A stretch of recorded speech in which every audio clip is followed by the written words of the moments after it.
혹시 퇴직 후의 적막함이 두려워, 혹은 자녀들이 모두 떠난 빈 둥지가 너무 쓸쓸해서 강아지 한 마리 키워볼까 고민하신 적 없으신가요? 귀여운 눈망울이 주는 위로가 그립고 나를 반겨줄 생명이 있다는 사실만으로도 노년의 삶이 활기차질 것 같다는 생각이 드실 겁니다. 주변을 둘러보면 산책 나온 노부부가 강아지와 함께 걷는 모습이 그렇게 평화로워 보일 수가 없습니다. 하지만 그 평화로운 풍경 이면에 감춰진 현실적이고도 뼈아픈 진실을 마주해야 할 때가 있습니다. 감정적인 결정이 아닌 이성적이고 냉철한 시각으로 여러분의 남은 인생을 위해 신중하게 따져보아야 할 문제들이 있습니다. 다산 정약용 선생님께서는 유배지에서의 고독한 삶을 견뎌내며 삶의 본질과 인간의 한계에 대해 누구보다 깊이 고민하셨습니다. 오늘 우리는 정약용 선생님의 지혜를 빌려 60세 넘어 강아지를 키우는 일이 왜 우리 인생의 재앙이 될 수도 있는지, 그리고 진정으로 평온한 노후를 위해 무엇을 지켜야 하는지 4가지 핵심 원칙을 통해 낱낱이 파헤쳐보고자 합니다. 우리가 살펴볼 4가지 원칙은 다음과 같습니다. 첫째,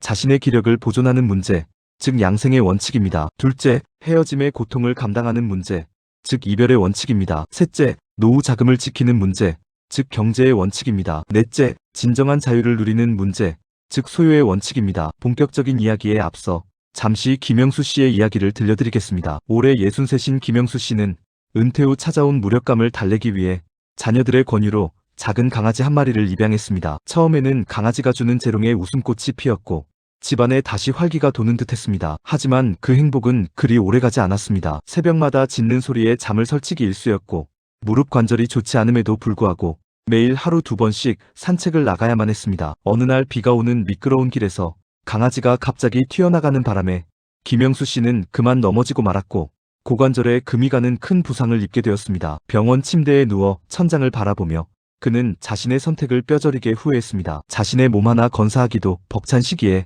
또 다른 생명을 책임진다는 것의 무게를 너무나 가볍게 생각했던 것입니다. 이 짧은 일화가 우리에게 시사하는 바는 무엇일까요? 지금부터 정약용 선생님의 목소리를 통해 그 깊은 뜻을 하나씩 풀어가 보겠습니다. 첫째, 자신의 기력을 보존하는 문제, 양생의 원칙입니다. 노년의 삶에서 가장 중요한 자산은 무엇일까요? 돈도 명예도 아닌 바로 내 몸을 지탱하는 기력입니다. 정약용 선생님께서는 유배지에서 건강이 악화되었을 때 아들에게 보낸 편지에 이렇게 적으셨습니다. 몸을 움직이는 것은 좋으나 기운을 소진해서는 안 된다. 늙은이의 몸은 마치 바람 앞의 등불과 같아서 한번 꺼지면 다시 켜기가 어렵다. 이 말씀은 노년의 에너지는 한정되어 있으며 그것을 함부로 낭비해서는 안 된다는 경고입니다. 우리는 흔히 강아지를 키우면 강제로라도 산책을 하게 되니 건강에 좋다고 생각합니다. 물론 적당한 운동은 필수적입니다. 하지만 책임이 동반된 노동과 자유로운 운동은 그 성격이 완전히 다릅니다. 여기 박순자 씨의 사례를 보겠습니다. 그녀는 평소 허리 디스크를 앓고 있었습니다. 하지만 반려견 초코를 위해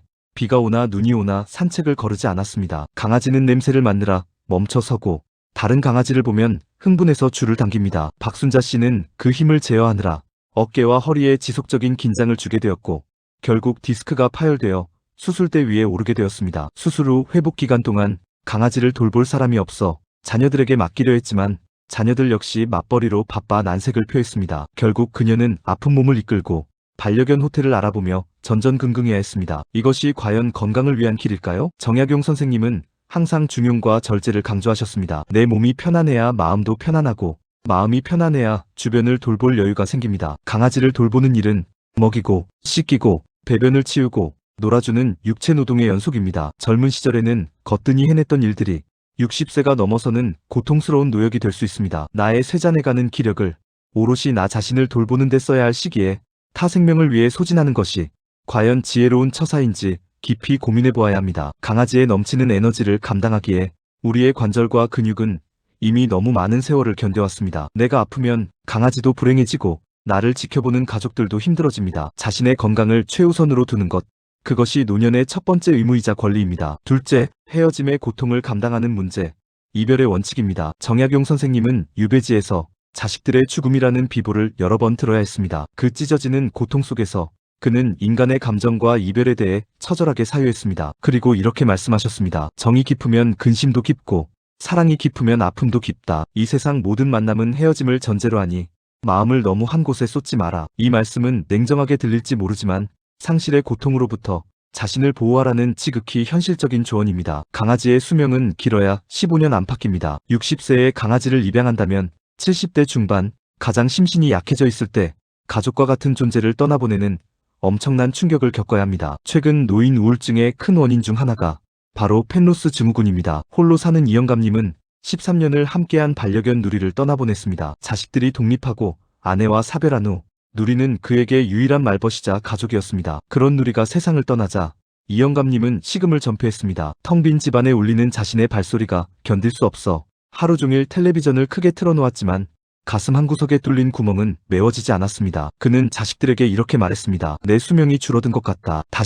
정말 다시는 생명을 들이지 않으겠다. 이미 삶의 황혼기에 접어들어 주변 사람들과의 이별을 준비해야 할 나이에 스스로 또 다른 이별의 씨앗을 심는 것은 감당하기 힘든 형벌과도 같습니다. 정약용 선생님은 마음의 평정을 유지하는 부동심을 강조하셨습니다. 노년에는 마음의 물결이 잔잔해야 합니다. 격한 기쁨보다는 은은한 평안이, 격한 슬픔보다는 담담한 수용이 필요합니다. 하지만 반려견과의 이별은 우리의 잔잔한 호수에 거대한 바위를 던지는 것과 같습니다. 그 파동은 생각보다 오래가고 우리의 남은 생을 우울감으로 뒤덮을 수 있습니다. 사랑하는 존재를 먼저 보내는 고통을 굳이 자처해서 겪을 필요는 없습니다. 그것은 비겁함이 아니라 자신의 영혼을 보호하는 현명함입니다. 셋째, 노후 자금을 지키는 문제, 경제의 원칙입니다. 현실적인 이야기를 하지 않을 수 없습니다. 정약용 선생님은 실학자로서 생활 경제의 중요성을 누구보다 강조하셨습니다. 그는 자식들에게 근검, 즉 부지런하고 검소할 것을 수차례 당부하며 이렇게 말씀하셨습니다. 재물은 흐르는 물과 같아서 잘 관리하지 않으면 순식간에 말라버린다. 쓸데없는 곳에 재물을 허비하는 것은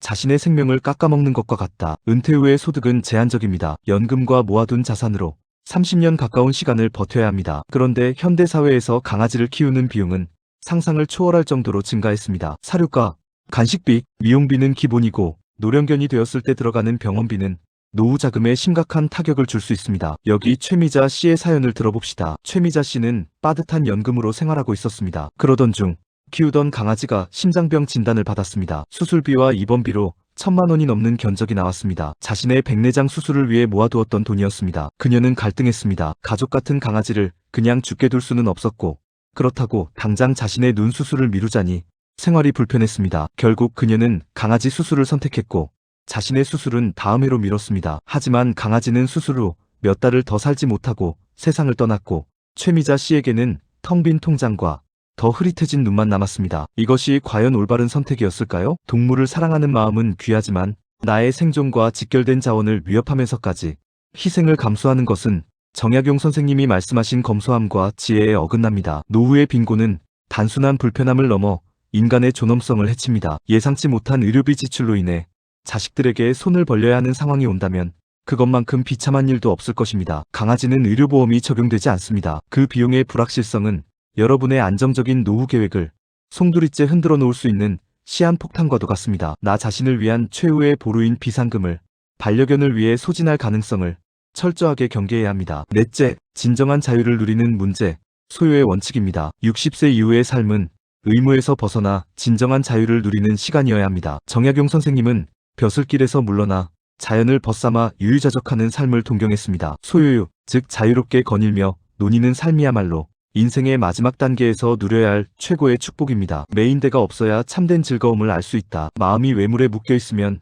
천하절경을 앞에 두고도 보지 못한다. 강아지를 키운다는 것은 다시금 육아라는 구속 속으로 들어가는 것입니다. 여행을 가고 싶어도 갈 수 없습니다. 친구들과 1박 2일 여행을 가려 해도 강아지를 맡길 곳을 찾느라 진을 뺍니다. 집을 비우면 혼자 있을 강아지 걱정에 외출해서도 마음이 편치 않습니다. 강아지의 밥 시간, 배변 시간에 맞춰 나의 하루 일과가 고정되어 버립니다. 자유로운 영혼을 꿈꾸던 강철수 씨는 은퇴 후 캠핑카를 타고 전국 일주를 할 계획이었습니다. 하지만 아내가 데려온 강아지 때문에 모든 계획이 수포로 돌아갔습니다. 강아지가 차를 타면 멀미를 심하게 했고 캠핑장 중에 강아지 출입이 금지된 곳도 많았기 때문입니다. 결국 그는 동네 공원 산책으로 만족해야 했고 술자리에서도 강아지 밥 줘야 해서 가봐야 해 라며 서둘러 자리를 뜨는 신세가 되었습니다. 그는 쓴웃음을 지으며 말합니다. 내가 강아지 주인인지 강아지가 내 상전인지 모르겠다. 여러분, 노후의 시간은 온전히 여러분 자신의 것이어야 합니다. 보고 싶은 것을 보고 가고 싶은 곳을 가고 머물고 싶은 곳에 머무르는 자유, 그 소중한 자유를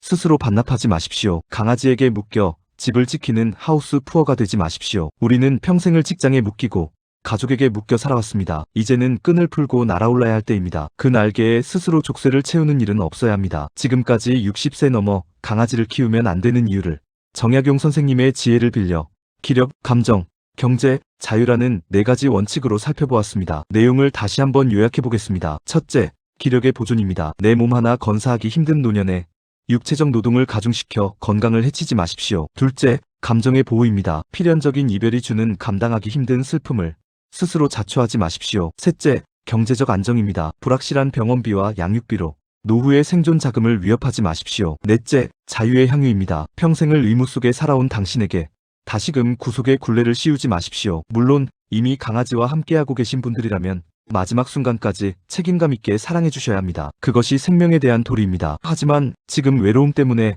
혹은 막연한 호기심 때문에 새로운 입양을 고민하고 계신다면 오늘의 이야기를 무겁게 받아들이셔야 합니다. 정약용 선생님은 고독을 두려워하지 말고 오히려 그 고독을 즐기라고 말씀하셨습니다. 홀로 있음은 외로움이 아니라 온전한 나를 만나는 시간이다. 강아지로 외로움을 채우려 하기보다 그 빈 공간을 독서와 사색, 그리고 가벼운 산책으로 채워보는 건 어떨까요? 동물을 사랑하는 방법에는 반드시 소유하여 키우는 것만 있는 것은 아닙니다. 가끔 봉사활동을 가거나 산책 나온 이웃의 강아지를 눈으로 예뻐해주는 것만으로도 충분합니다. 여러분의 남은 인생이 누군가를 돌봐야 하는 무거운 책임감이 아니라 가볍고 자유로운 바람처럼 그렇게 평온하게 흘러가기를 진심으로 바랍니다. 진정한 동반자는 외부의 대상이 아니라 바로 당신 자신의 내면 깊은 곳에 있습니다. 스스로를 가장 아끼고 사랑하는 노후가 되시기를 축원합니다. 오늘 들려드린 정약용 선생님의 지혜가 여러분의 현명한 선택에 작은 등불이 되었기를 바랍니다. 이 영상이 여러분의 마음을 움직였다면 소중한 분들과 함께 나누어 주십시오. 감사합니다.